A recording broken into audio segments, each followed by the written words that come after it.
setuju sama dengan pemilihan pemerintah. Atau jelas dia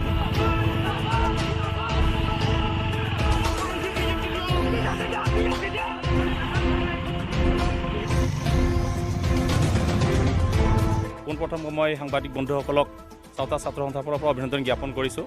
আপোনালোকে জানে যে যোৱা 15 মাৰ্চত অসমৰ বিধানসভা কেবিনেটত চাওতালসকলক চাহ জনজাতি জাতীয় সন্মিলনৰ যোগেদি যিটো চাওতালসকলক জাতীয় প্ৰমাণপত্ৰ দিয়াৰ কাৰণে অসম চৰকাৰে ব্যৱস্থা কৰিছে আৰু তাৰ লগে লগে অসম চাহ জনজাতীয় জাতীয় সন্মিলনীৰ সভাপতি প্ৰাক্তন মন্ত্ৰী পৃথিৱী মাঝিক দায়িত্ব দি পেলাই যিটো তেখেতসকলে জাতীয় পৰিচয় দিয়াৰ কাৰণে ব্যৱস্থা কৰিছে হয়তো চাওতা ছাত্ৰ সন্থাই আজি তাক ধিক্কাৰ দিছোঁ। কিয়নো আপোনালোকে জানে যে চাওতালৰ বৈশিষ্ট্যটো হ'ল যে গোটেই ভাৰতবৰ্ষতে তেখেতসকলে জনজাতিকৰণৰ যিটো অধিকাৰ প্ৰাপ্ত পাইছে। আজি অসমত কিহৰ কাৰণত আজি চাওতালসকলে জনজাতিকৰণৰ অধিকাৰৰ পৰা বঞ্চিত হৈ আছে।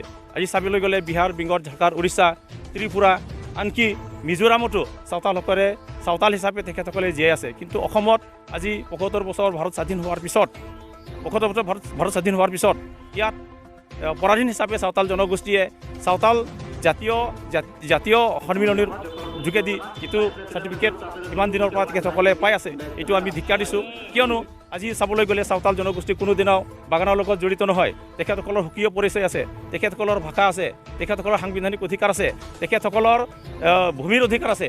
আজি এইবিলাক থকাৰ স্বত্তেও আজি কিহৰ কাৰণে আজি অসম চৰকাৰে বাৰম্বাৰে প্ৰতাৰণা কৰি আছে, প্ৰবঞ্চনা কৰি আছে। আজি এনেকুৱা এটা ভাবুকি ওলাই পৰিছে যে আমি চাবলৈ গ'লে ভাৰত স্বাধীন হোৱাৰ আগত ইংৰাজসকলে যেনেকৈ চাওতালসকলক ৩০,০০০ চাওতালসকলক মাৰি চুৰমাৰ কৰিলে, তেখেতসকলৰ অধিকাৰৰ পৰা বঞ্চিত কৰিলে। তাৰপিছত অসমত বিভিন্ন উগ্ৰপন্থীবিলাকসকলে চাওতালসকলক নিশেষ কৰি পেলালে। তাৰ লগে লগে আজিৰ তাৰিখত চাবলৈ গ'লে অসম চৰকাৰে জাতিটোক নিশেষ কৰিবৰ কাৰণে যিটো প্ৰতিক্ৰিয়া চলাইছে আমি নিঃসন্দেহে ক'ব পাৰিছোঁ যে অসম চৰকাৰ সেই সময়ৰ ব্ৰিটিছ শাসন আৰু এই ৯৬ চনৰ পৰা ২০০০ চনৰ যিটো উগ্ৰপন্থীৰ যিটো প্ৰভুত্ব তাত কিন্তু অসম চৰকাৰৰ কোনো ধৰণৰ বিভাজন নাই, কোনো ধৰণৰ পাৰ্থক্য নাই। আমি একেবাৰে ক'ব বিচাৰিছোঁ কাৰণ এটা জাতি জনগোষ্ঠীক নিশেষ কৰাটো এটা কিমান ডাঙৰ অপৰাধ হয় এইটো অসম চৰকাৰে বুজি পাব লাগিছিল। গতিকে আমি তাৰ বিৰুদ্ধে ওলাই আহিছোঁ। আজি গোটেই অসম জুৰি চাওতাল জাতীয় সন্মিলনৰ যোগেদি যোৱা মাহৰ নগাঁৱত আমি এটা মিটিং বহিছিলোঁ।